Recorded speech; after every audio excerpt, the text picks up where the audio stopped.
नमस्कार दोस्तों, टीचर भी यूट्यूब चैनल में आपका एक बार फिर से बहुत बहुत स्वागत है।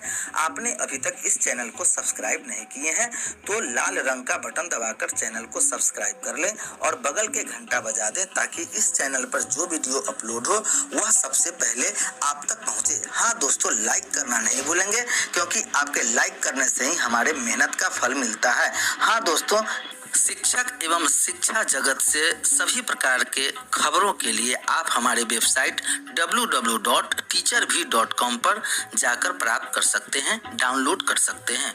तो आइए जानते हैं इस वक्त की सबसे बड़ी खबर क्या आ रही है। इधर शिक्षा विभाग बिहार सरकार पटना के अपर मुख्य सचिव संजय कुमार ने आदेश जारी कर दिया है। प्राथमिक, मध्य माध्यमिक, उच्च माध्यमिक विद्यालयों के नवगठित बिहार विधानसभा के नवनिर्वाचित माननीय सदस्यों की अध्यक्षता में राजकीयकृत परियोजना एवं उत्क्रमित उच्च माध्यमिक विद्यालयों में प्रबंधन समिति गठित कर बैठक आयोजित करने के संबंध में कहा गया है कि विभागीय अधिसूचना संख्या 259 दिनांक 22/2/2002 एवं अधिसूचना संख्या 10-20 दिनांक 7/7/2020 के आलोक में बिहार अराजकीय माध्यमिक विद्यालय प्रबंधन एवं नियंत्रण ग्रहण अधिग्रहण 1981 की धारा 6 एवं 7 के प्रावधानों के अनुसार विभागीय अधिसूचना संख्या 259 दिनांक 22/2/2002 एवं अधिसूचना संख्या 10-20 दिनांक 7/7/2020 के द्वारा राज्य के राजकीयकृत परियोजना एवं उत्क्रमित उच्च माध्यमिक विद्यालय में प्रबंधन समिति गठित हेतु आवश्यक दिशा निर्देश दिया गया है। यह भी अंकनीय है कि समय समय पर विभागीय स्तर एवं प्रबंधन समिति के गठन का निर्देश दिया जाता है।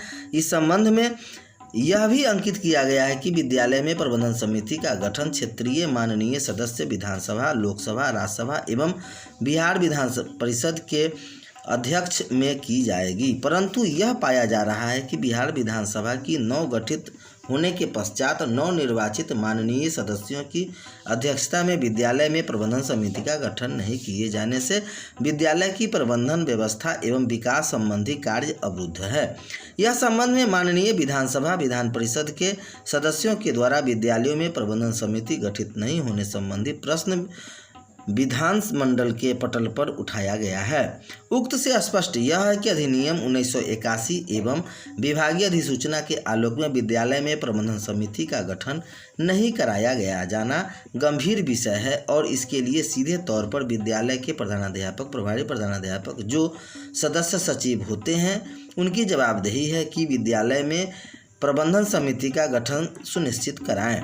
अतः निर्देश दिया जाता है कि 1 माह के अंदर सभी विद्यालय में नियमांतर्गत प्रबंधन समिति का गठन सुनिश्चित करते हुए इन आशय का प्रमाण पत्र जिले के सभी प्रधानाध्यापक, प्रभारी प्रधानाध्यापक से प्राप्त कर विभाग से उपलब्ध कराया जाना सुनिश्चित करें कि इनके विद्यालय में प्रबंधन समिति का गठन किया जा चुका है। प्रबंधन समिति का गठन कराने के शिथिलता बरतने के लिए दोषी को चिन्हित कर प्रस्ताव के साथ विभाग में प्रतिवेदन उपलब्ध कराएं ताकि दोषी के विरुद्ध अनुशासनिक कार्रवाई की जा सके।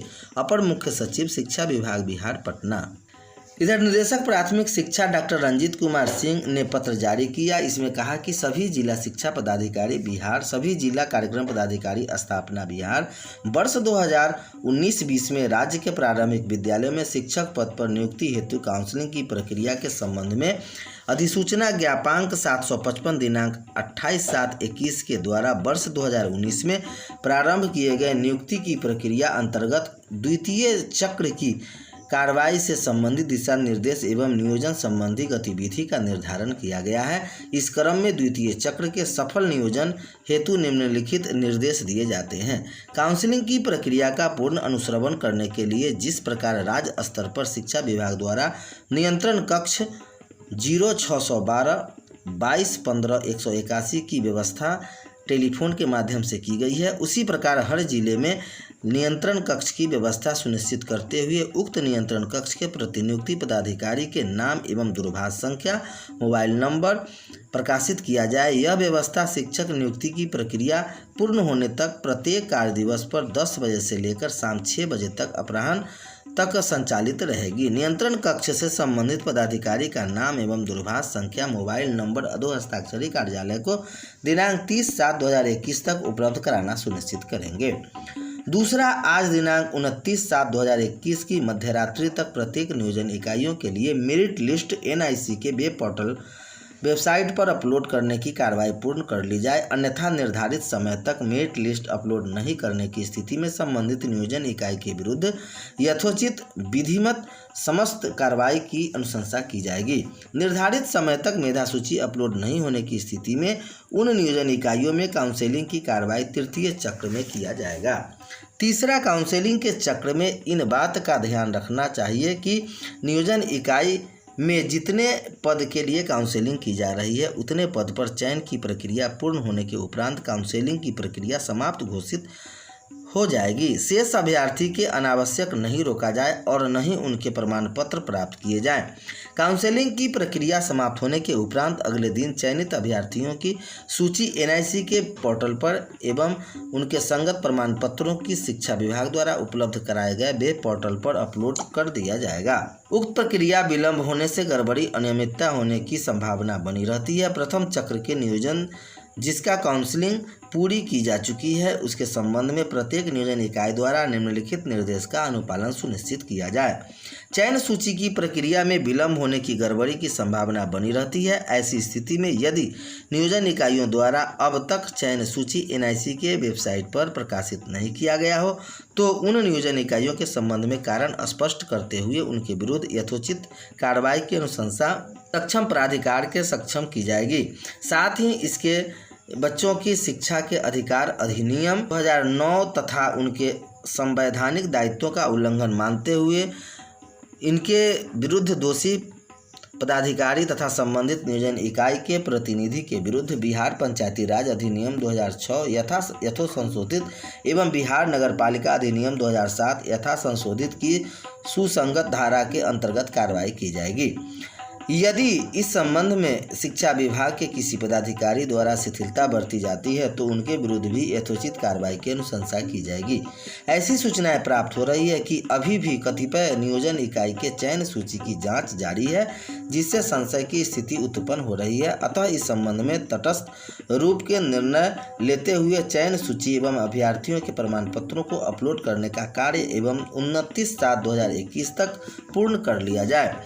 जिन नियोजन इकाई की काउंसलिंग चयन रद्द कर दिया गया है उन नियोजन इकाइयों के चयनित अभ्यर्थियों से संपर्क स्थापित कर प्रमाण पत्र वापस करने की कार्रवाई सुनिश्चित की जाए ताकि अभ्यर्थी तृतीय चक्र में सम्मिलित हो सके। जिन नियोजन इकाई अथवा फर्जी अभ्यर्थी पर FIR दर्ज की गई है उनकी सूची भी अविलंब निदेशालय को उपलब्ध कराएं। इसका अनुपालन दृढ़ता से की जाए। डॉक्टर रंजीत कुमार सिंह, निर्देशक प्राथमिक शिक्षा।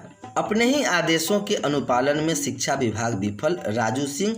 बेगूसराय से खबर आ रही है कि TET प्रारंभिक शिक्षक संघ के प्रदेश संयोजक राजू सिंह ने शिक्षा मंत्री, प्रधान सचिव और प्राथमिक शिक्षा निदेशक को ज्ञापन सौंपकर नियोजित शिक्षकों की अनेकों स्वीकृति मांगों को अब तक लंबित रखने के लेकर कड़ी आपत्ति दर्ज कराई है। राजू सिंह ने ज्ञापन में कहा कि पिछले वर्ष से ही नियोजित शिक्षकों के लिए घोषित एवं अधिसूचित अनेक लाभ अभी तक केवल लंबित है, बल्कि उस दिशा में विभागीय स्तर पर कोई गंभीर पहल की नजर नहीं